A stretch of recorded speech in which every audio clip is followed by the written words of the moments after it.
জন্মদিনে ফুলের শুভেচ্ছা। একটু ধরে থাকেন। না না উনি সেই রকম কোন হ্যাপি বার্থডে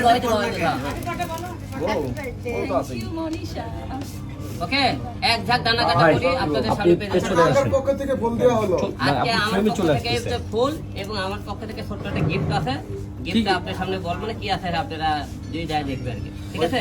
আকিয়াপুর গিফট কিন্তু ভাইরাল হয়ে গেছে, প্রায় 1 মিলিয়ন গেছে আকিয়াপুর দেখছে। আজকে কি দিচ্ছে ভালো ভাই বলেন দেখতে ভাই? না ওটা বলা দেবেন বলেন না আপু কি দিচ্ছে জুই আপু বলেন। এখন দেখিয়ে নিতে দেখি নাই আমি। মানে হ্যাঁ আচ্ছা জুই আপু, আপনার লাইফে তো অনেকেই আছে, এটা আপনি হিরো আলমকে নিয়ে এবং আপনার এই যে সহশিল্পীদের নিয়ে কেন বার্থডে পালন করলেন? কেন বার্থডে পালন করলাম এটা কেমন প্রশ্ন? না মানে আপনার তো অনেকেই আছে, তাদেরকে নিয়ে করতে পারতেন চাইলে। স্পেশাল মানুষ আছে, উনি দুবাইতে আছে, আমার হাজবেন্ড।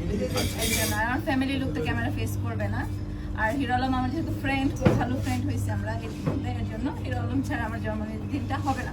বাংলাদেশে আসলে আমাদের সাথে তার সময় কাটায়। এটাই জানতে চাইছিলাম। আচ্ছা আলম ভাই, আপনার তো লাইফে অনেক নায়িকাদের বার্থডে আসছে, এই মুহূর্তে স্থান নাই যে এখন পর্যন্ত ধর্ম হয়ে গেছে কি বাংলাদেশ পৃথিবীর মধ্যে যে আমি যে এতগুলো মডেলের সাথে কাজ করছে, এতগুলো কোনো মডেলের সাথে কেউ কাজ করছে এতগুলো, তা আমি রেকর্ড করে বলবো বাংলাদেশের পৃথিবীর বুকে উনি আপনি গণতে চান তা আমার থেকে মানে এত কোনো মডেল কেউ কাজ করে। আপনারা আমার ফেসবুকে ইউটিউবে আপনি সার্চ দিয়ে দেখবেন কয়েকশো মেয়ে আছে, কয়েকশো।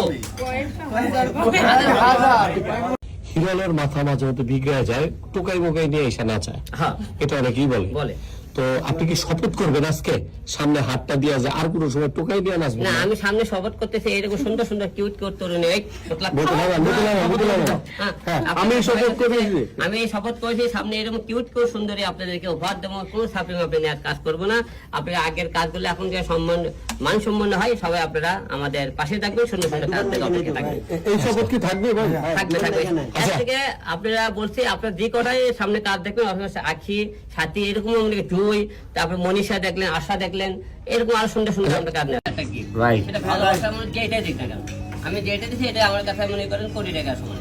এখন আমরা অন্যান্য কিছু আর্টিস্ট আছে 10 টাকা দিন বলেন এখন এই ড্রেসের দাম কত, এই হলে করেন খুবই সত্যি কথা বলে দিবি। আর অন্য কোন নায়িকা তুই বলেন কবি এটার দাম 20 লাখ টাকা।